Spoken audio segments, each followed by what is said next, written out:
Karenanya orang suci rendah hati, memiliki hati yang tidak dangkal, luas, dan lapang. Kebaikan ucapannya bisa dipercaya. Di sini disebut kebaikan ucapannya. Air itu kan tidak bisa berucap. Kenapa disebut bisa dipercaya? Ini adalah bahwa sifat air itu bisa dipercaya. Kita lihat air itu selalu tepat janji. Pasang surut itu tidak pernah terbalik waktunya. Pasang surut itu contohnya saja, pasang surut itu selalu tepat waktu. Karenanya tuh orang suci karena memiliki hati yang memahami hati yang kekal, tidak berubah, maka dia bisa mengandalkan patenya, 8 budi pekertinya. Bukan mengandalkan hati khayalnya yang tidak berubah. Bukan mengandalkan sinu aile tan zhen ci, yaitu hati serakah, iri, benci, dengki, senang, marah, dan lain sebagainya. Bukan mengandalkannya itu, tetapi mengandalkan 8 budi pekertinya. Kalau mengandalkan 8 budi pekertinya, maka dikatakan tidak dangkal. Tetapi apabila mengandalkan hati khayalnya, maka sangatlah dangkal dan mudah sesat. Dengan timbulnya polo miao zihui, barulah hidup kita ini bisa tuntas dan tidak ada rintangannya. Kearifan yang muncul dari roh suci kita itu memang apa adanya, dari sananya, maha luas dan tidak terhingga. Demikian juga Buddha menyampaikannya. Hanya sayang manusia di dunia ini salah mengartikan hati khayalnya sebagai hati sejatinya. Saat sekarang ini kita beruntung, kita sudah tahu, kita sudah tahu pintu suci. Kita sudah tahu di mana kita harus berkomunikasi dengan roh suci kita. Setiap kesadaran dari bawah sadar kita atau pikiran kita atau perasaan kita muncul, kita bisa mengkoreksinya di pintu suci kita.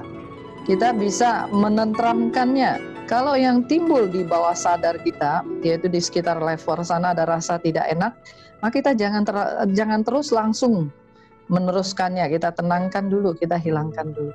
Kalau yang timbul adalah perasaan marah, sedih, senang, dan lain sebagainya seperti itu, kita juga tenangkan dulu. Kita berikan kesempatan kepada roh suci kita untuk berperan. Kalau yang muncul dari pikiran kita adalah pikiran buruk tentang seseorang, kita jangan langsung meresponnya bahwa iya memang begitu, bukan. Tetapi kita harus menggunakan roh suci kita, kembali roh suci kita yang menentukan bahwa ini harus diteruskan atau tidak. Bila bisa melatih diri seperti itu, maka 7 indera itu tidak akan menjadi pencuri yang akan merugikan diri kita. Dalam hal bisa dipercaya, Konfusius beliau memberikan teladan bahwa beliau tidak menerima undangan yang lewat 1 hari. Ya, beliau misalnya ada yang memberikan undangan, oh besok datang ya, beliau tidak akan menerimanya. Karena itu beliau memegang teguh untuk bisa dipercaya. Tetapi kebanyakan kadang-kadang kita manusia pada umumnya, terutama orang-orang yang mempunyai kepentingan dalam memimpin orang banyak, mereka itu suka NLP atau lip service. Kata lainnya adalah basa-basi. Ketika ada orang datang mengeluh kepada dia, wah saya lagi susah nih, wah kasihan ya, aduh nanti saya bantu deh. Nanti orang lain datang lagi mengeluh lagi, aduh kamu kenapa begitu, nanti saya bantu deh. Tetapi hanya janji-janji saja karena nantinya tidak akan ditepati. Ketika ditagih janjinya dia akan meles, dia tidak akan peduli. Orang yang demikian dikatakan bahwa tidak bisa dipercaya. Apabila tidak bisa dipercaya, bagaimana mungkin bisa timbul nuraninya? Bagaimana bisa mencapai kesucian Buddha? Dipercaya saja tidak bisa. Kemudian berikutnya adalah tidak melawan arus. Sifat air adalah tidak melawan arus. Air itu selalu mengalir ke arah timur, mengikuti gravitasi bumi. Lembut dan bisa sangat kuat. Mengapa dikatakan air itu, misalnya air itu ada, kalau dia mengalir, kalau ada 2 cabang, sedangkan yang satu cabang ke timur, air itu walaupun yang cabang berikutnya sudah dekat ke laut, air itu akan mengalir ke timur dulu. Air itu tidak melawan arus, dia dari atas ke bawah, dia akan kalau ada ya ada batu, ada rintangan, air itu akan melaluinya. Dia tidak akan mengalir ke atas melawan arus. Air itu lembut, karena itu bisa menyejukkan kita. Tetapi ketika kita salah menggunakan, begitu juga dengan tahu, ketika kita salah memanfaatkan kehidupan ini, juga bisa menjadi bencana besar bagi diri kita. Para bijaksana yang Hosea hormati, banyak sekali bencana yang timbul itu kan adalah disebabkan karena kita Qixing Tong Nin. Karena kita banyak sekali timbul hati-hati khayal kita, hati keinginan pribadi kita, yang sebenarnya kita sembunyikan dalam kata-kata yang baik. Contohnya saja bencana angin misalnya, bencana angin. Kalau di dunia ini ada 1 juta orang yang berpikir, di satu tempat ada 1 juta orang yang berpikir kebencian itu bahwa saya ingin menghancurkan orang-orang ini yang sama-sama berpikir seperti itu, maka tempat itu akan datang bencana. Jadi bencana itu sebenarnya datang dari keinginan yang berlebih dan pemikiran yang hati yang kacau dari orang banyak.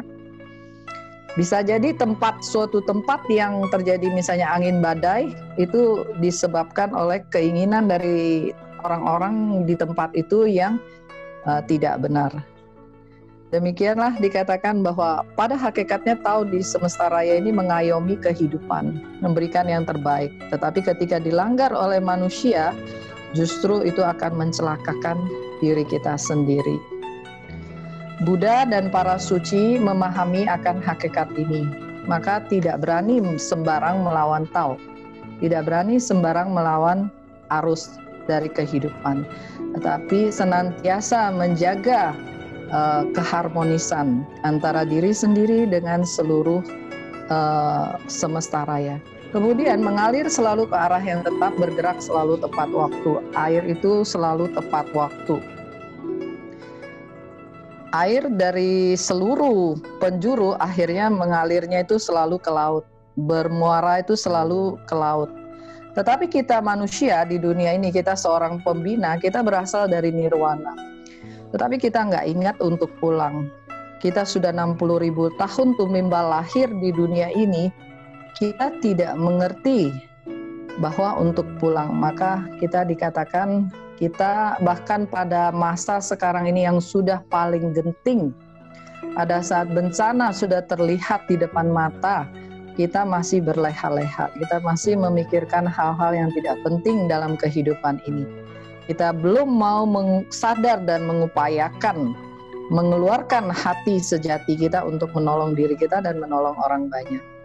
Karenanya itu Buddha Kuan Im beliau berwelas asih menyampaikan, menyerahkan pada keputusan masing-masing individu. Bodhisattva tidak berkeinginan untuk memaksa kehendaknya kepada siapapun. Kita datang ke dunia ini, kita sendiri yang berbuat, kita sendiri yang menerima akibatnya. Tidak ada yang bisa menahan kita juga. Hukum karma itu juga tidak bisa dihindari. Kalau kita pilihan kita seperti itu, maka sampai terakhir pun kalau kita punya linghun, hancur pun, kehilangan kapasitas sekalipun, lenyap dari semesta raya ini pun, itu sudah menjadi konsekuensi bagi diri kita sendiri. Karena kita tidak mengindahkannya, karena kita tidak mau menyadari keberadaannya yang sesungguhnya. Kehidupan di dunia ini bersifat sementara. Kalau tiba waktunya, semua akan kembali kepada hakikat ketiadaannya. Karena di dunia ini tidak ada yang kekal. Yang kekal hanya roh suci kita. Apa yang kita alami, apa yang kita lihat, apa yang kita rasakan, apa yang kita ketahui, setiap hari kita rasakan, semuanya itu hanya bersifat sementara. Orang suci tidak memaksakan cara, karenanya tidak melakukan kesalahan. Ketika kita sudah memahami roh suci kita, maka kita bisa hidup dalam kewajaran, pincang sing. Kita tidak akan memaksakan kehendak kita kepada orang lain. Kalau diberitahu secara sopan dia mau dengar ya silakan. Tetapi kalau tidak ya mungkin kita menganggap bahwa belum waktu yang tepat atau kita tidak punya kapasitas untuk menggerakkan hatinya. Karenanya itu Buddha juga sangat berhati-hati di dalam memberikan bimbingan kepada orang lain. Karena memberikan bimbingan kepada orang lain itu harus pada waktu yang tepat, tempat yang tepat dan kondisi yang tepat. Kalau tidak semuanya ini matang dan tepat, kita memaksakan kehendak kita, bahkan kita ceramah kita atau apapun kepada orang itu, hanya akan mental balik dan tidak akan memberikan manfaat. Para bijaksana yang Hoshe hormati, manusia meneladani bumi, bumi meneladani langit, langit meneladani Tao. Karena 4 besar di semesta raya ini adalah merupakan roh suci, langit, bumi, dan Tao, merupakan sesuatu yang berperan penting kepada seluruh semesta raya, maka kita tidak boleh meremehkan diri kita sendiri. Karena kita adalah bagian dari penentu seluruh semesta raya, seluruh kehidupan. Kita tidak boleh melakukan kesalahan, kita tetap harus mengusahakan kembali kepada hati sejati kita, tidak memperburuk keadaan, tetapi membuat kehidupan ini supaya masalah yang besar dikecilkan, masalah yang kecil ditiadakan. Itu kira-kira chapter 8. Hari ini Hoshe belajar sampai di sini. Apabila ada kesalahan, apabila ada kekurangan, mohon welas asih dari Maha Sesepuh dan Sesepuh, mohon maklum dan welas asih petunjuk dari para pandita dan Chang Tien Hansi beliau, juga mohon maklum dari para bijaksana yang Hoshe hormati. Xie xie各位浅浅。